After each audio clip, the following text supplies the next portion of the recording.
धन्यवाद Tawarchand ji. Honorable Leader of the House, Sri Tawarchand Gehlot ji, respected Leader of the Opposition, Sri Mallikarjun Kharge ji, Minister of Parliament Affairs, Sri Prahlad Joshi, and also Sri Muralidharan, Honorable Leaders of various parties and groups in the House, and Honorable Members, Honorable Deputy Chairman, we are concluding the 253rd session of Rajya Sabha today. This is the second session of Parliament which has been held under the shadow of pandemic, in which all COVID-related protocols and standard operating procedures evolved during the last monsoon session to conduct the session in a safe environment have been followed. I am happy to note that the cooperation of all members, we were able to conduct the business of the House smoothly. Honorable members, as Chairman of this August House, I would like to give a brief account of the performance of this House during this session. As you know, this budget session of Parliament is being adjourned a day ahead of its schedule, as against total 33 sittings scheduled from January 29th to April 8th. We are concluding after having 23 sittings. The budget session provided opportunities to members of this House to deliberate on the issues concerning economic growth and recovery, especially in the post-COVID phase. Honorable members, this House functioned for a total of 104 hours and 23 minutes against the total scheduled time of 116 hours and 31 minutes during these 23 sittings. This, in effect, means the productivity of this House, including both the parts of this budget session, has been about 90%. While the productivity of the first part of the session has been 99.6%, productivity of the second part of the session that began on March 8th comes to about 85%. A total of 21 hours and 26 minutes of the House has been lost due to disruptions during this session. Comforting, however, is the fact that as against this loss, the House sat beyond the scheduled time for about 14 hours and 28 minutes to complete the legislative and other business. I am happy to inform you that high productivity witnessed during the last 4 sessions since June 2019, 249th, 250, 251st, and 252nd sessions have continued in this session as well. As a result, overall productivity of the last 4 sessions and this session comes to about 94%. I appeal to all to maintain this positive momentum in the functioning of the House during this year as well as in future also. We need to strive towards achieving 100% productivity, knowing that we are working under extraordinary circumstances.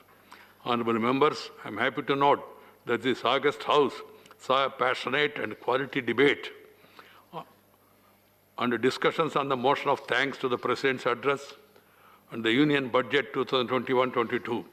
The discussion on motion of thanks on the President's address took place on 4 days with a duration of 15 hours and 37 minutes, with 50 members taking part in it.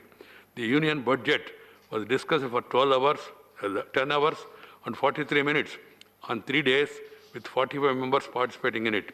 It may be noted that 0 hour on 4th and 5th February, question hour on 3rd and 4th and 5th February, and the private members' business on 5th February were dispensed with to give more time for discussion on motion of thanks on the President's address.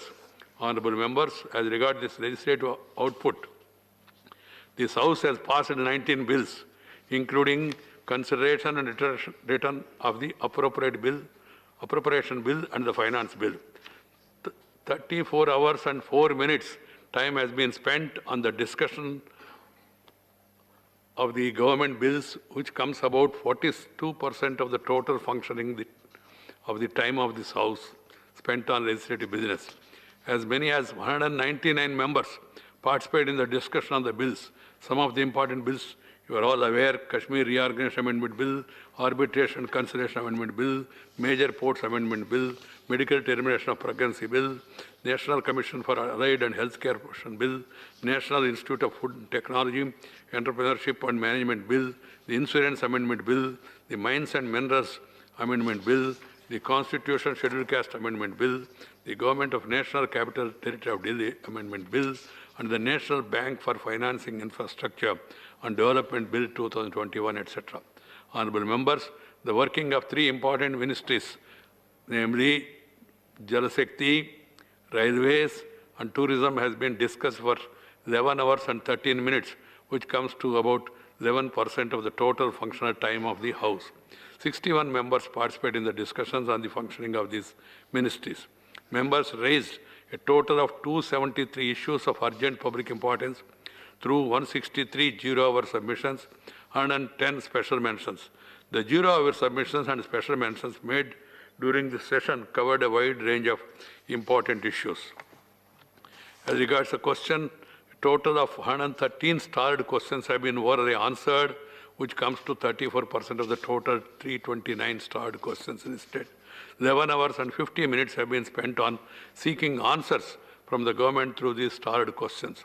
Ministers also made statements on important issues such as avalanche in Chamoli district of Uttarakhand, the present situation in the eastern Ladakh, recent developments pertaining to the welfare of Indians abroad, NRIs and PIOs in the COVID situation, India's vaccine Maitri initiative, and a vehicle scrapping policy. Honorable members, during the recess period, 8 department-related parliamentary standing committees of the Rajya Sabha examined demands for grants and related ministries and departments for the financial year 2021-22 and presented 28 reports in this regard. Besides, these committees presented 21 action-taken reports and 6 reports on subjects taken up by them and 2 reports on bills referred to them. I compliment the chairmen and also members of 8 department-related parliamentary standing committees of Rajya Sabha for their efforts towards improving the functioning of the committees. However, there are some areas of concern, such as the less attendance of members and the duration of the meetings, which need further improvements.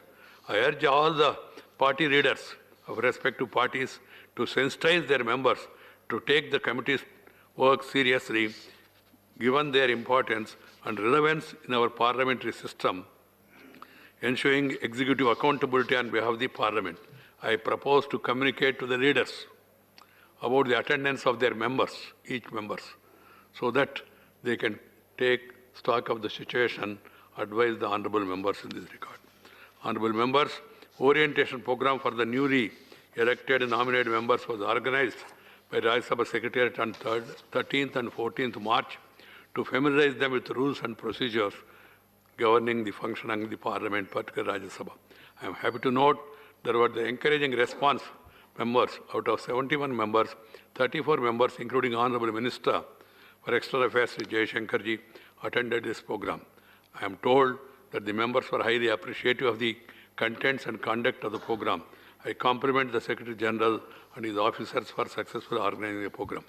Honorable members, as I have mentioned in the House, earlier I mentioned that we are entering the 75th year of our independence.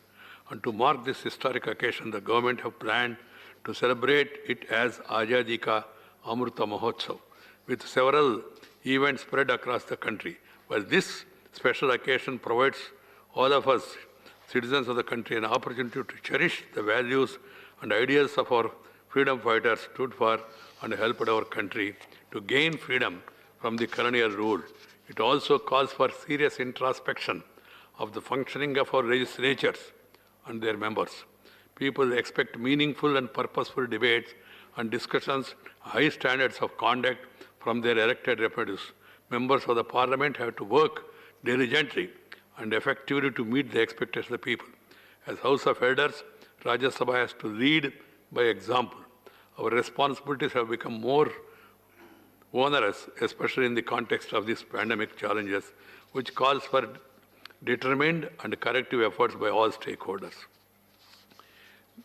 Therefore, we should be guided by the mantra of debate, discuss and decide, and we proceed towards Atmanirbhar Bharat and not disrupt.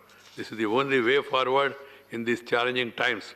This will go a long way sustaining the trust and confidence of the people in our parliamentary institutions and in deepening the democratic culture of our country.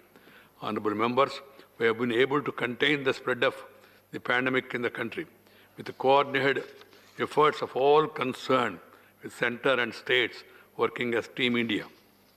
It's a matter of pride for all of us that India is playing an important role in vaccination drive of many countries with supply of millions of doses of vaccine to several countries. There is, however, surge in the COVID-19 cases in some of the states, which is a cause of concern for all of us. I had also made an appeal to the members of parliament. I once again reiterate the same. Please guide the people to follow the guidelines issued by the central and state governments for containing the spread of virus. As people's representatives, members of parliament are expected to be available for consultation and guidance required by the people in the states and the constituencies. As the vaccination process is underway, I also appeal to all of you who are eligible to take the vaccine and also see to it that eligible people volunteer to take this vaccine. Even though the vaccines are being administered, we should not lower our guard against the virus. The Prime Minister has aptly said, "Dawa hai bhi, kadai bhi," reminding that the people to guard against the complacency and continue to follow COVID-19 appropriate behavior. Honorable members, the prevailing pandemic has forced all of us to adopt a novel methods to adapt to this new situation with greater use of digital resources. This time, as you know, our digital copies of the budget documents and economic survey were also made available to all concerned. Members continue to submit their notices for various parliament devices through the e-notice portal to avoid physical handling of the papers and personal contact with the parliamentary staff. Parliamentary papers of the session were also made available on members' login portal for the convenience of the members. I am happy to note that the members have used the facility of e-notice to submit notice for various parliament devices, as 9,862 notices were received from them through this portal. I urge to all of you to use this online facility to the maximum possible extent so that we could adjust to this new normal. I take this opportunity to thank the Leader of the House, Leader of the Opposition, Ministers of Parliamentary Affairs, leaders of various political parties and groups, and also honourable members for their cooperation extended by them in the overall functioning of the House. The credit for better functioning of the House do not go to the chairman. It goes to all the members. With your cooperation only, this is made possible.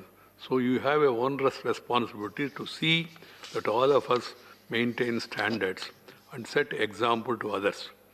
In the end, I offer my special thanks to the Deputy Chairman, Sri Harivamsji, and members of the panel of Vice Chairman for the seamless conduct of the proceedings of the House.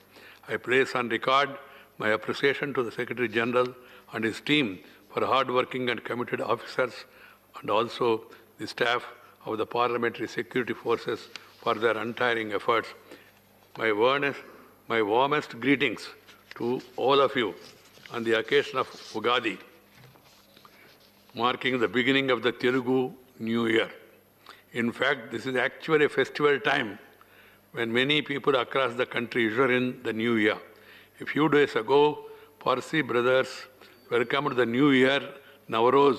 Sindhi brothers and sisters will be shortly welcoming the New Year as Chetti Chand, while the people of the two Telugu states, Andhra and Telangana, call it Ugadi, and in our neighboring Karnataka, it's called as Ugadi.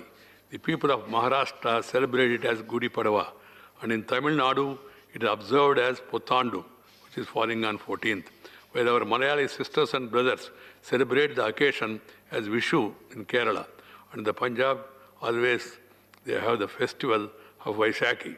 In Odisha, it is called as Pana Sanskriti, Polila Varshika, Bangla Navavarsha. Ushers in the New Year in West Bengal. Bohag Bihu marks the beginning of the New Year in Assam. The names may differ, but the festive spirit suffused with joy, hope and togetherness is the same. Ensuring this, we also have the Good Friday that is also coming, and also Ram Navami, the coming days, Mahavir Jayanti, Eid al-Fitr, and Buddha Purnima also. I also take this opportunity to compliment both print and electronic media, including Sunset TV, for their sustained interest in the proceedings of the House and their transmission to the people. My best wishes to all of you once again. I have sent greetings today because we will not be here on 14th April and also onwards. That's why greetings have been sent to your respective places in your respective mother tongue. I wish you all the best. Sabko shubhkamnaएं. Thank you. Jai Hind.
The House stands adjourned. Cyanide.